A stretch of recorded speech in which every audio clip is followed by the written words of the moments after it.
alguém, eu acho que deveria, Isso. de verdade, Já é muito- agradecer o Com pai e certeza. a mãe. Já é muito difícil a gente viver sozinho. Viver lado a lado, então, é muito mais difícil. São 2 vezes difícil viver lado a lado. Se Deus permitir um casamento ficar tão longo desse jeito, porque são nós falar alguma coisa, que muitos aqui estão para casar, outros já são casados, não duram tanto, talvez não chegue até lá. Infelizmente, temos aqui uma representante que viveu ao lado do, a tia diz, tanto tempo do lado da pessoa que ela acreditou, morreu do lado, ela está ali firme, com os filhos do lado também. Eu sou casado, assim como muitos aqui também são. Então, é uma luz que brilha, que a gente não sabe onde acende e nem a que hora apaga.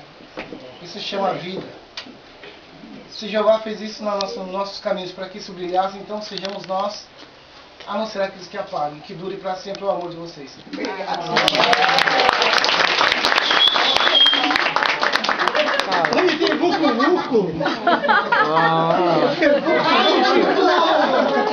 Vai ser vucu-vucu hoje, mulher.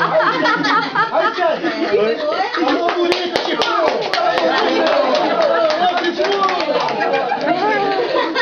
Fica mais 50 anos. Você falou igualzinho, eu falei pra você, hein?